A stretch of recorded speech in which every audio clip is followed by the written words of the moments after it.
우리가 각자 한 주 동안 보냈던 상황은 서로가 너무 다를 것입니다. 누군가는 기쁨 속에, 누군가는 슬픔 속에, 누군가는 충만 속에, 누군가는 곤고함 속에, 누군가는 개운함 속에, 누군가는 피곤함 속에 한 주를 보내다가 이 자리에 와 있을 것입니다.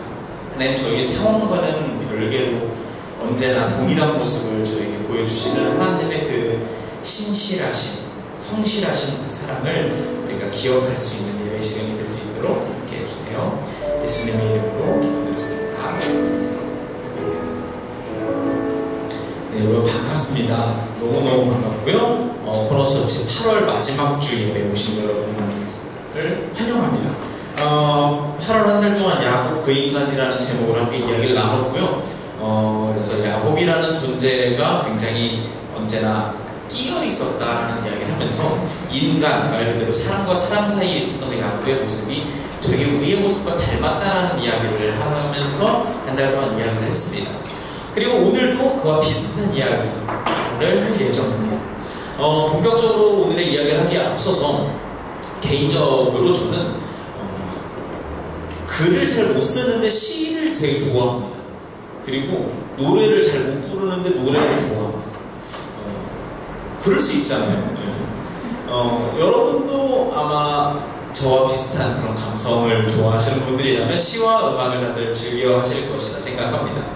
시와 음악을 좋아하는 이유는 그 자체가 좋기도 하지만 그 시, 그리고 음악 이런 것들이 우리의 삶과 관계하는 그 방식이 너무 친절해서 좋은 것 같아요.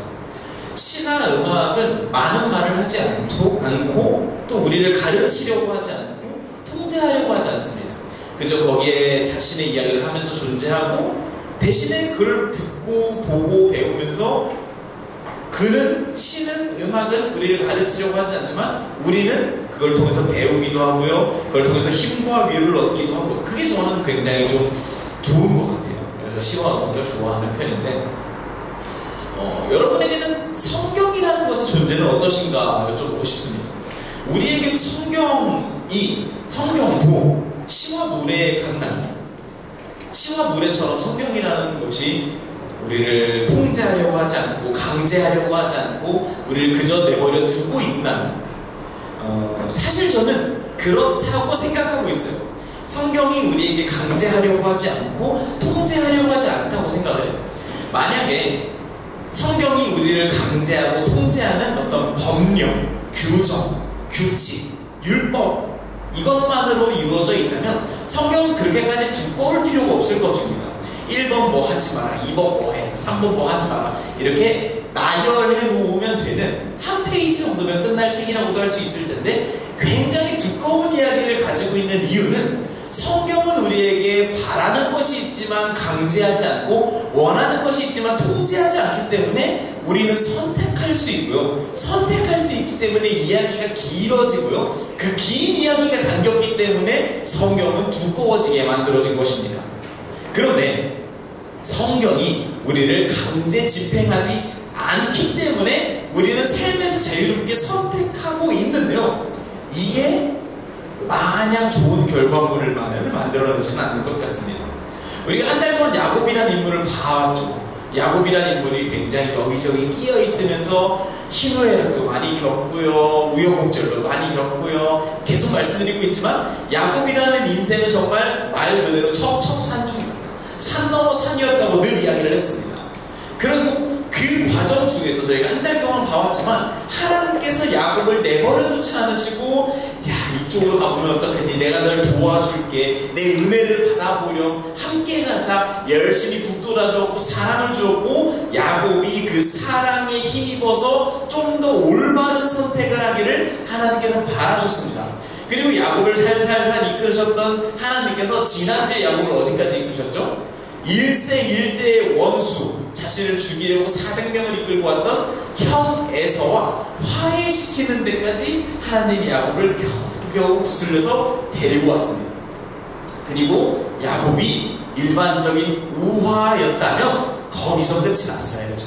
야곱과 에서는 잘 화해한 다음에 오래오래 행복하게 살았습니다. 우리가 그동안 봐왔던 수많은 디즈니 공주들의 이야기처럼 오래오래 행복하게 살았습니다 하고 끝났으면 좋은데 야곱의 인생은 에서랑 화해하는 데서 끝나지 않아요.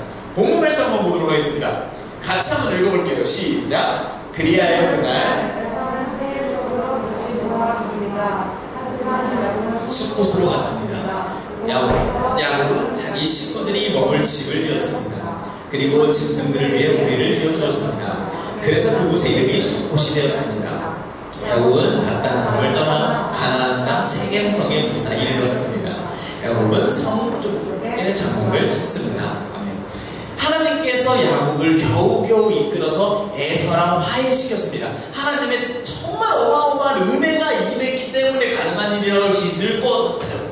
그러면 야곱이 이제 해야 할 선택은 무엇일까요? 하나님께서 우리에게 바라시는 이웃과 화해하고 이웃과 함께 지내며 하나님이 원하시는 사랑을 실천하며 살아가는 것을 선택하면 좋았으려만 하나님이 우리에게 자유롭게 시와 노래처럼 선택지를 주었고, 야곱은 지금 어떤 선택지를 했냐면 지난주 이야기했던 것처럼 또 다시 그의 인생의 방식이었던 꼼수를 굴리기 시작을 합니다. 에서와 이제 만나서 에서와 만난 지점이 코 정도라고 하면은 지금 에서가 갔던 에서와 야곱의 고향인 세일 땅은 이쪽으로 이제 이동하는 거예요. 여기 이스라엘 지도라고 생각하시면 이렇게 가는 거예요. 그런데 지금 야곱이 어디로 갔다고 말하죠? 숫곳으로 갔다고 말하고 있습니다. 이 숫곳으로 가려면 에서랑 같은 길을 가다가 잘못 들었다 해서 여기 인중 정도로 가는 게 아니라 완전히 눈 정도로 빠진 거예요. 길이 완전히 다른 곳으로 간 겁니다. 야곱이 형, 우리 잘 지내보자 하고 에서 먼저 보내고 나니까 또 머리를 굴리기 시작을 하는 거예요. 와, 정말일까?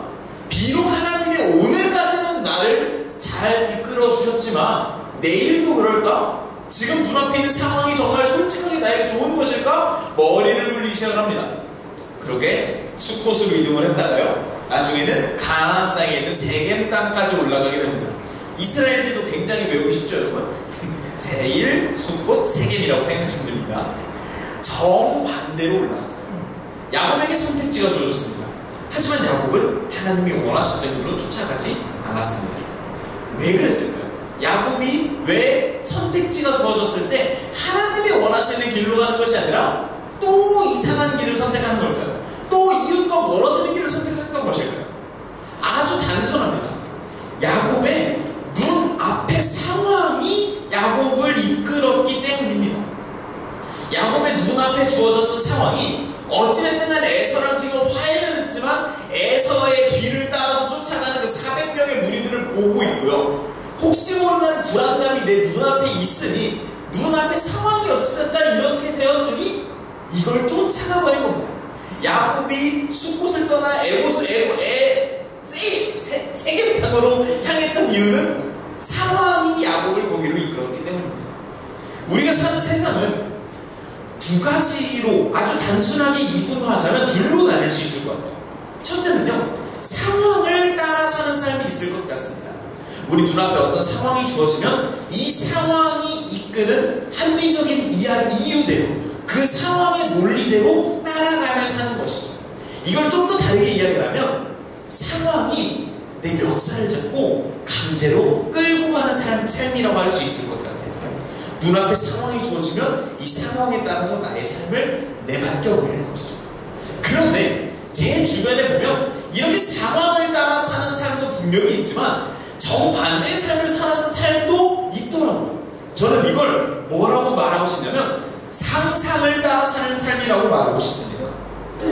눈앞에 보이는 상황 그 너머에 무언가가 있다고 상상하고요, 그 상상력을 힘입어서 하루하루 살아가는 삶. 눈앞의 상황은 분명히 일로 가야 된다고 말하는데 나는 그 너머에 있는 것을 상상하면서 다른 것을 선택하는 삶도 있더라고요. 오늘 제가 시와 노래로 하루를 설교를 시작을 했는데요. 그래서 오늘은 몇 편의 시를 좀 여러분께 소개해 드리려고 합니다. 그리고 오늘 함께 볼 첫 번째 시는요, 새로운 길이라는 시입니다. 우리 BGM 소녀? 혹시 BGM 좀 주실 수 있을까요? 감미롭게요. 부탁해요. 제가 대신 읽어드릴게요. 새로운 길, 배를 건너서 숲으로, 고개를 넘어서 걷는 허세. 고세. 다시 할게요, 죄송해요.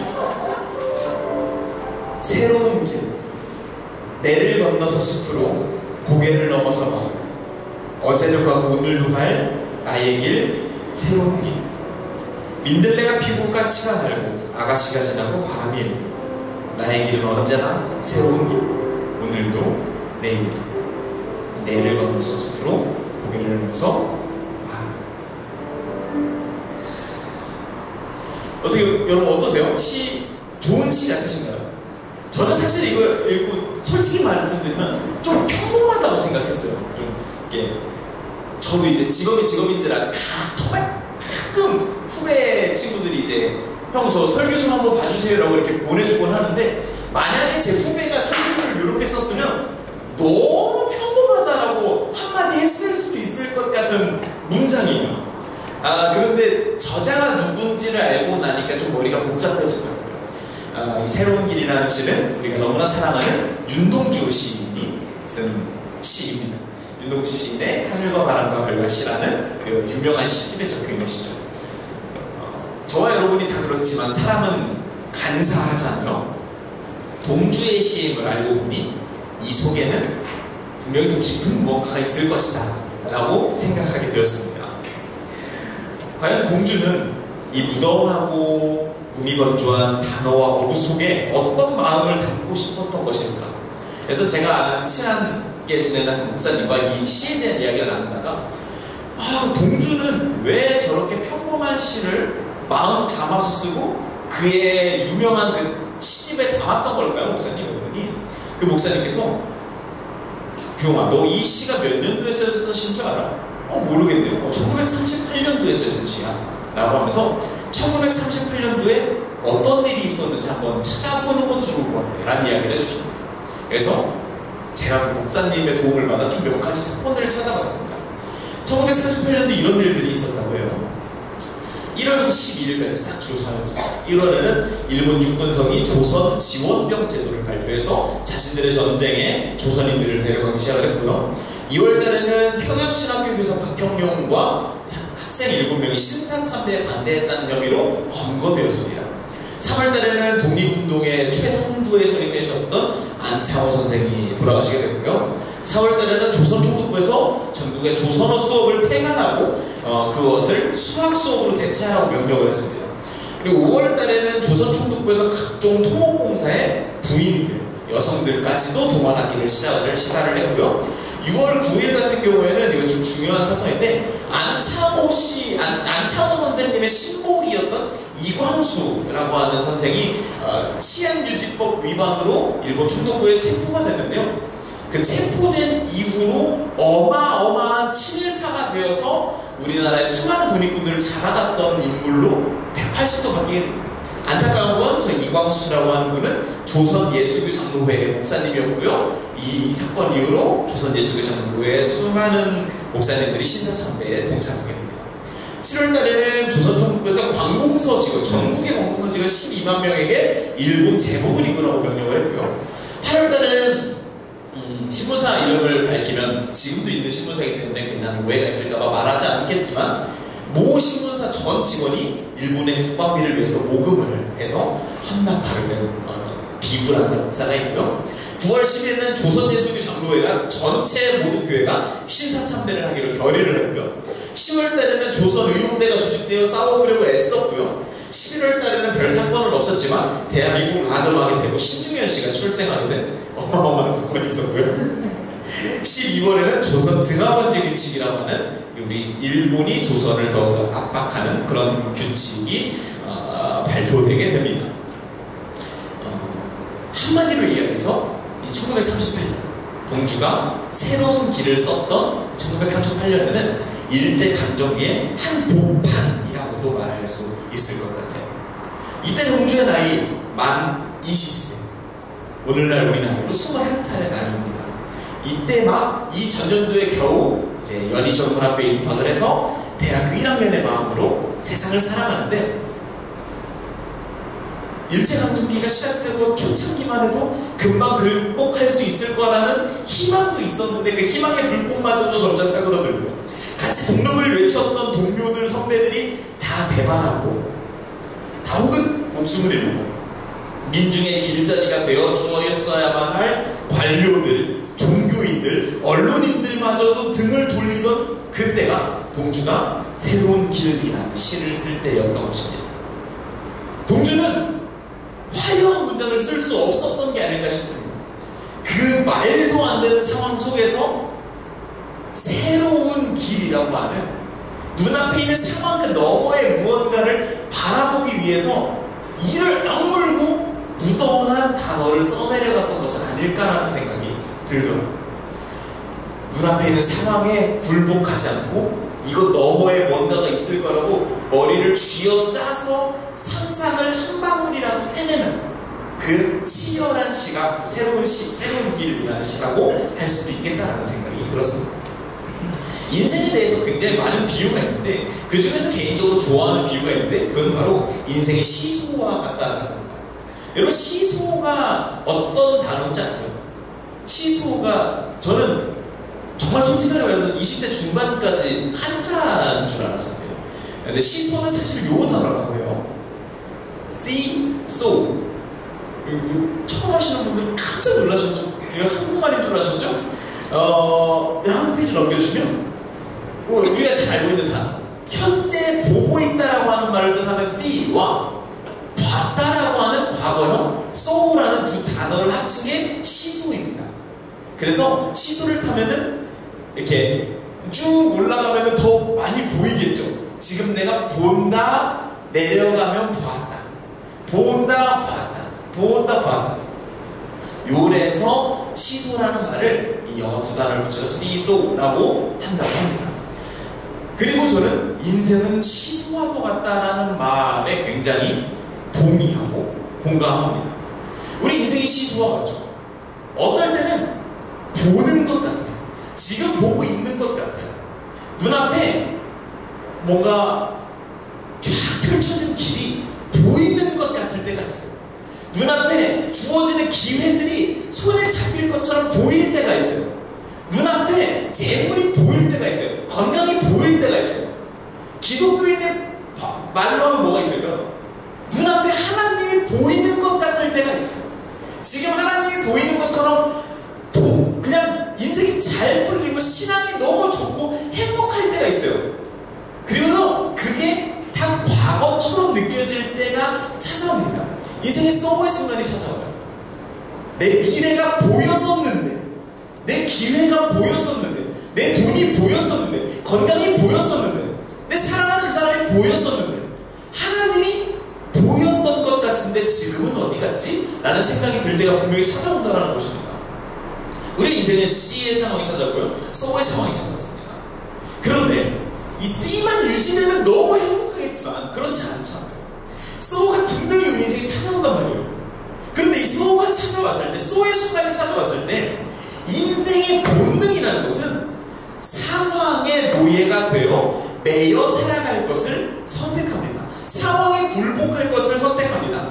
이 소우가 내 인생을 장악하게 내버려둡니다. 그게 우리 인생의 본능과 같습니다. 마치 누구처럼요? 야곱처럼요. 아무리 좋은 순간이 찾아왔어도요, 에서랑 화해를 했어도요, 그 에서가 뒤돌아가는 뒷모습만 보면, 그 소우의 순간이 찾아오면 금방 그 소우의 순간을 쫓아가는 게 우리의 인생과 같잖아요. 그러면 우리는 어떻게 해야 동주가 그랬듯이 상황에 굴복되지 않고 새로운 길을 상상해낼 수 있을까요? 현실과는 다른, 현실의 눈앞의 상황과는 다른 새로운 미래의 길을 상상하는 비법은 어디에 있냐면 오늘에 있습니다. 저는 개인적으로 미래의 새로운 길을 상상하는 방법은 오늘에 있다고 생각을 합니다. 오늘에 있는 그 상상의 비법, 첫 번째는 무엇이냐면 소감하는 것이라고 저는 생각을 합니다. 소감이라는 말은 어떤 일에 대해서 느끼고 생각한 그 감상을 의미하죠. 우리는 때때로 우리 소감에 대해서 너무 인색할 때가 있는 것 같습니다. 우리 인생에 기쁜 일이 찾아왔을 때, C의 시간이 내게 찾아왔을 때 우리는 충분히 기뻐하고 즐길 필요가 있습니다. 예를 들어서 저는 오늘 저희 아내 소영이가 몸이 좀 안 좋아서 못 왔는데 아내를 데리고 어디 갈 때가 있어요. 맛있는 식당이라든지 이런 데를 데리고 가면은 뭐 저희 소영이를 겪어보신 분은 잘 아시겠지만 막 칭찬이 칭찬이 어마어마한 친구는 아니에요. 예배 마치면 제가 늘 물어보거든요. 오늘 예배 어땠어? 오늘 설교 괜찮았어? 이렇게 물어보면 최고의 칭찬이 잘 들었어? 이거예요. 잘 들었다고 하면은 마음이 한결 놓이고 그냥 이렇게 하면은 집사님이 혼나는 거예요. 근데 소영이를 식당이라던가 여행지를 데려갔을 때 소영이가 제가 추천한 식당에 가서 맛있는 걸 먹고 맛있어 할 때가 있어요. 여기 맛있다. 그러면 그 식당을 칭찬한 건데 마치 제가 칭찬받는 것처럼 기뻐져요. 그 사람의 소감을 듣고 내가 기뻐진단 말이에요. 그리고 저는 우리의 인생도 되게 비슷하다고 생각해요. 하나님이 우리에게 원하시는 건 우리에게 기쁜 일이 찾아왔을 때 기뻐하는 것이지 않을까라는 생각이 들어요. 그런데 우리가 살고 있는 세상은, 이 한국 사회는 좀 다소 왜곡된 유교 사상이 있단 말이죠. 마치 겸손이 최고의 미덕인 것처럼 자리 잡은 이 한국 사회에서 기쁜 일을 마냥 기뻐하는 게 마치 잘못될 것처럼 여겨질 때가 종종 있는 것 같아요. 하지만 그렇지 않은 것 같습니다.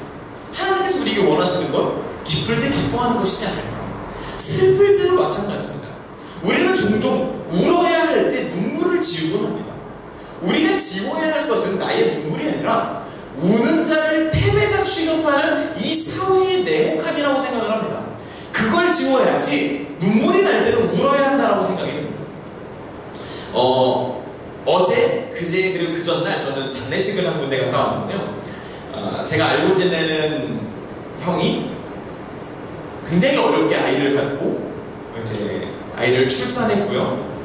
그리고 그 아이가 열흘 됐을 때 세상을 떠게 됐습니다. 참 어려운 장례식이었어요. 아이를 낳아보신 분들은 공감하시겠지만 아이를 낳고 한참 이제 몸에 젖이 물잖아요. 젖이 생길 때마다 아이 생각이 나요. 이거 내 아이 먹여야 돼. 고작 열흘 된 아이인데 사진을 정말 많이 찍으셨더라고요. 그리고 사진을 장례식에 막 붙여놨는데 배냇저고리를 처음에 이제 싸고 많을 때만 해도 그 사진을 찍을 때만 해도 상상이나 했겠습니까? 그 사진이 영정사진이 될 거라는 거예요. 굉장히 마음이 좀 안 좋았습니다. 어제 있었던 일인데 어제 마지막 발인 예배를 했는데 제가 개인적으로 굉장히 존경하는 나이가 많은 목사님이 그 발인 예배에 설교를 하셨습니다. 근데 그 목사님이 그런 이야기를 쭉 하시더라고요. 우리가 살면서 찾아오는 슬픈 일이 있을 때 이때 상황만 보면 안 됩니다. 하나님의 얼굴을 봐야 됩니다. 라는 설교를 막 하시는 거예요. 마음과 와닿지 않았어요. 네, 막 그런 이야기를 하시다가 근데요, 그 목사님이 그렇게 얘기하셨어요. 하나님의 얼굴 오늘은 보지 말자. 오늘은 우십시오. 마음껏 우십시오. 그것이 지금 해야 될 일이며 그리스도인으로서 참된 행동입니다. 이런 이야기를 하시는데 정말 마음이 공감이 됐어요. 그리스도인으로서 슬픈 일에 마냥 매몰되어 살 수는 없겠지만 그렇다고 해서 하나님이 우리에게 원하시는 것이 소시오패스, 사이코패스처럼 하나님 이 모든 일이 나의 어떤 뿌리가 되어서 나중에 기쁜 일이 되겠죠. 전혀요. 무슨 말도 안 되는 일입니까? 슬플 땐 우는 것, 그것이 인간으로서 당연히 해야 될 일이며 그리스도인으로서의 참된 행동이라는 그 말이 그 형님네 가족에게도 그리고 저에게도 참 큰 위로가 되었다는 생각이 듭니다. 성경의 정중앙에 시편이라는 성경이 있습니다. 그 시편은요, 이 소감들로 가득되어 있습니다. 기쁠 땐 하나님 앞에 기쁘다고 막 소리치는 거 하나님 찬양합니다. 하나님 저 기뻐요. 그리고요, 슬플 때는요, 말도 안 되게 슬퍼하는 내용이 거기에 가득 담겨 있습니다. 하나님 저 슬퍼요. 저한테 왜 이러세요? 제가 뭘 잘못했다고요? 하나님 거기 서서 뭐 하세요? 따져 묻고 울고 슬퍼하고, 그리고 그 기쁠 땐 기쁘다고 슬플 땐 슬프다고 말하는 그 이야기를 하나님은 성경의 정중앙에 깊게 아주 긴 이야기를 담아두셨습니다. 야곱은요, 야곱의 이야기가 진행되는 내내 수많은 우여곡절이 그의 인생에 있었음에도 불구하고요, 단 한 번도 눈물을 흘리지 않았어요. 이 악물고 그저 눈앞의 상황을 이겨내려고, 이 눈앞의 상황에서 승자가 되려고 아둥바둥 살아왔습니다. 하나님이 자신의 자녀 야곱에게 바라는 것이 과연 승리뿐이었을까요? 아니면 그가 하나님의 품에 안겨서 속 편하게 눈물을 흘려버리는 것이었을까요? 하나님께서 야곱에게 바라셨던 대로 야곱이 눈물을 흘렸다면 야곱은 과연 오늘의 선택을 했을까? 라는 고민이 듭니다. 내일의 새로운 길을 상상해내기 위한 두 번째 힌트는 무엇이냐면 그것은 바로 수용입니다. 슬픈 일이 찾아왔다는 것이 실패가 곧 아님을, 소의 시간도 반드시 내 인생에 필요한 것임을 받아들이는 것이 저는 두 번째 비결이라는 생각이 듭니다. 이 두 번째 비결은 제가 말로 이야기하기보다는 오늘의 두 번째 시를 같이 보면서 이 이야기를 나눠보려고 합니다. 네, 감미롭게 두 명의 시, 빗속에서 서명이 풍경을 빗금으로 핥히면서 이틀레치로 비가 내린다. 회초리에 맞아 한 초름이 젖은 하루가 저녁 아스팔트를 걸어서 어둡게 가고 있다. 젖어서 슬프지 않은 건 있으니 창밖에서 비를 맞는 생각 하나 낮게 날아 둥지를 찾아드는 새 한 마리, 갈 곳 없어 손채로 속절없이 비를 맞는 어깨 젖은 정한수한 그릇까지 비오는 저녁이 쓸쓸하지 않은 건 있으니 하지만 세상은 흐느낌 속에 자란다. 햇볕 하루에 젖은 하루가 뒤따라야 수목은 눈물 머금어 뿌리 뻗고 잔가지로 젖은 눈을 뜨고 꽃이 피어난다. 울어보지 않는 기쁨이 어디 있으니 하루의 아픈 마음 이 저녁에는 창밖에 세워 매맞는 자세로 걷는다. 오래도록 굳은 구도 응어리진 슬픔 풀어 속속들이 젖으면서 어둡게 울고 오면 굳은 사람들 가슴에 아침의 빛 금빛으로 돋겠지. 참 명시죠. 너무 좋아하는 시입니다. 첫 번째 줄부터 기가 막히다 생각합니다. 비가 이틀리체로 내린다. 얼마나 힘겨운 상황인지를 한 줄로 표현하고 있다는 생각합니다. 하지만 이 시는 분명히 쓸쓸해 맞지 않는 이 비오는 저녁을 슬픈 현실이 찾아온 인생을 거기에 머무르지 말고 그것을 있는 그대로 솔직하게 슬프다 쓸쓸하다라고 외친 후에 그 다음 그 새롭게 찾아온 희망을 노래하는 시라고 생각을 합니다. 저는 이 두 가지가 오늘 하고 싶었던 이야기입니다. 슬픈 일이 우리 인생에 찾아왔을 때, 또 기쁜 일이 우리 인생에 찾아왔을 때, 어떤 상황이 우리 인생에 찾아왔을 때 야곱과 같이 그 상황에 목매어 쫓아가는 인생이 아니라 새로운 걸 상상해낼 수 있는 인생을 찾기 위해서는 소감해야 되고요, 수용할 줄 알아야 된다는 생각이 듭니다. 과연 울어보지 않은 기쁨이 어디 있으니? 라고 당당하게 외치면서 받아들여 봐야 한다는 생각이 듭니다. 그런데 이 두 가지로 머무르고 싶진 않습니다. 한 가지만 더 이야기를 드리고 싶은데요, 그것은 사실 앞에 두 가지는 세상 어디에서도 해줄 수 있는 이야기라고 생각이 들지만 저희가 함께 모인 곳이 이곳이 교회입니다. 그리고 교회로서 할 수 있는 이야기가 한 가지가 더 있습니다. 그것은 뭐냐면 좀 전에 이야기했던 상상하는 힘, 상상력, 상황을 넘어서 새로운 것을 떠올릴 수 있는 것은 상상이라고 말하기도 하지만요, 눈앞에 보이지 않아도 그 무언가가 그 뒤에 있다라고 생각하는 것을 또 다른 단어로 믿음이라고 말하는 겁니다. 우리는 때때로 믿음이라는 것이 교회를 오래 다니고 교회 예배를 빠지지 않고 기도할 줄 알고 찬양 가사를 외우고 있고 이런 것들이 믿음이라고 생각할 때가 종종 있습니다. 하지만 믿음이라는 단어는 그런 걸 의미하지 않습니다. 믿음이라는 건 지금 보이지 않아도 있다라고 믿는 것, 그게 믿음입니다. 좀 전까지 이야기했던 상상이라는 단어와 크게 다를 바 없다고 생각을 합니다.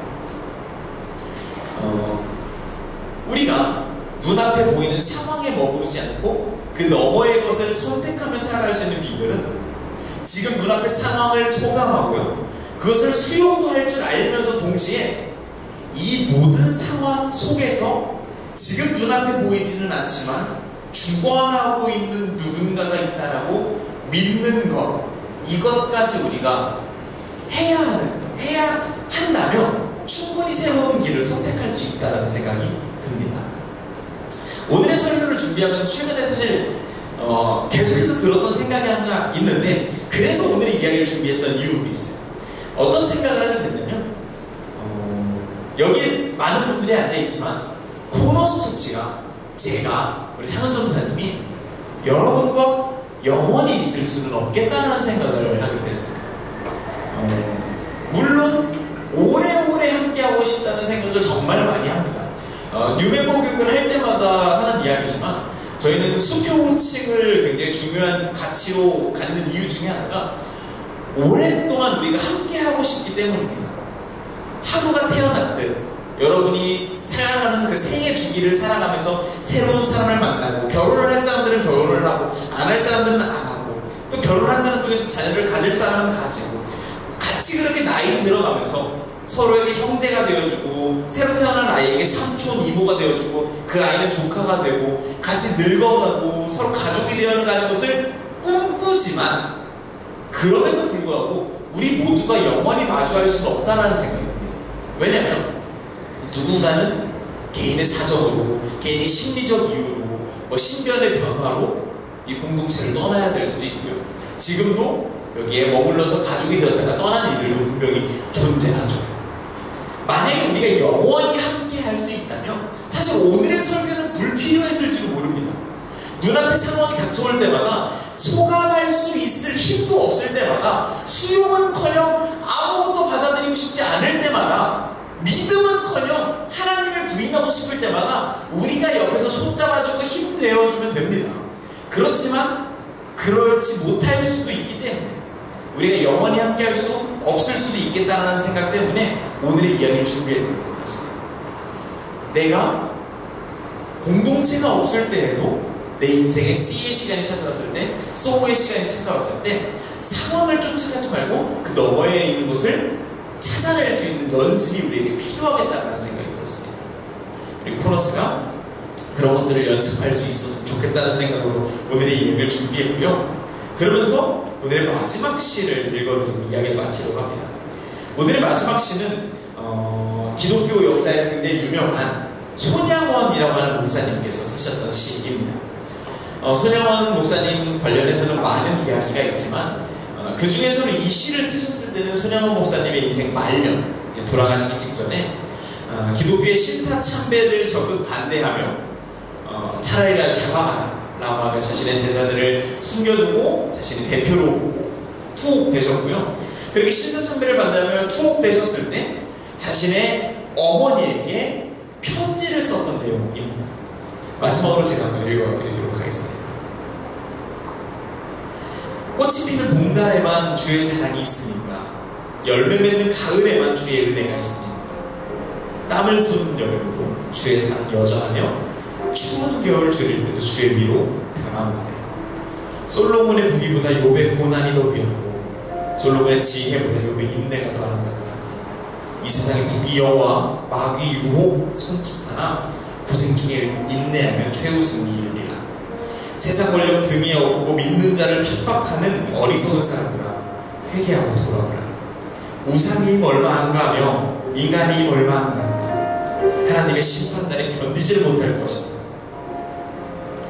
저 천국 바라보니 이 세상은 나그네 길, 죽음의 길 피하라며 나의 갈 길 막지 마세요.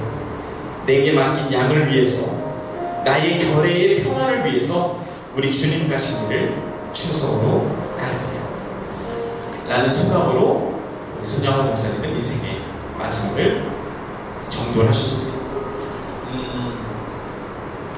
우리 인생에 수많은 상황들이 찾아올 것입니다.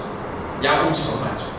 그리고 우리는 그 상황과 상황 사이에 끼어서 분명히 어떤 선택을 해야 될 때가 찾아올 것입니다.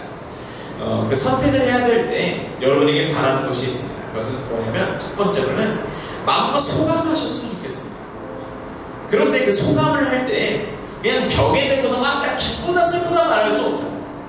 여러분이 기쁜 일을 기쁘다고 말하고 싶은 곳이 있을 때 코너스를 찾아오셔도 좋을 것 같습니다. 여기서 마음껏 기쁘다고 이야기할 때 우리 코너스는 그것을 비꼬지 않고 있는 그대로 기쁘게 받아들일 수 있는 공동체가 되기 위해서 연습해야 할 것입니다. 누가 슬프고 눈물을 흘리는 그 소감을 이곳에 코너스에 와서 여러분 만약 그런 일이 있다면 마음껏 쏟아내십시오. 코너스는 그 눈물을 받아들이고 함께 울어줄 공동체가 되기 위해서 준비하겠습니다. 마음껏 쏟아 마십시오. 두 번째는요, 그 상황들을 있는 그대로 받아들이실 줄도 알았으면 좋겠습니다. 이것이 영원하지 않으리, 이 또한 지나가리 라는 그 담대함으로 그 상황 위에 우뚝 서실 수 있는 용기가 있었으면 좋겠고요. 그 용기가 필요하다면, 이곳 코러스에 오신다면 그 용기에 힘이 될 수 있는 공동체가 될 수 있도록 연습하고 있겠습니다. 그리고 마지막으로요, 그 모든 상황 중에서, 그 찾아올 시의 상황, 소우의 상황 중에서 하나님이 나와 함께 계실 것이다 라는, 모르겠어요, 하나님을 여기 다 믿는 건 아니지만, 아주 확신할 수는 없지만 최소한 성경은 우리에게 자신감 있게 말하고 있는 그 분명한 사실, 내가 너와 함께 있을 것이다 라고 하는 그 사실을 믿어보실 수 있었으면 좋겠습니다. 그리고 그것이 여러분에게 힘이 될 수 있었으면 좋겠습니다.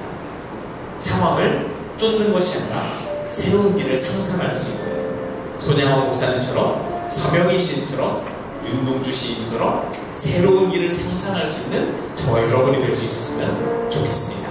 이 시간 함께 같이 기도했으면 좋겠습니다. 기도하실 때 저희는 아시다시피 적는 기도로 설교를 마무리합니다. 여러분 가지고 계신 주보에 오늘의 이야기를 통해서 하나님께 하고 싶은 이야기가 있다면 마음껏 적어보실 수 있었으면 좋겠고요. 혹시나 지금 처해져 있는 여러 가지 상황들이 떠올리신다면 그 상황들을 가지고 하나님 앞에 내어드리며 함께 기도할 수 있었으면 좋겠습니다. 기도하겠습니다.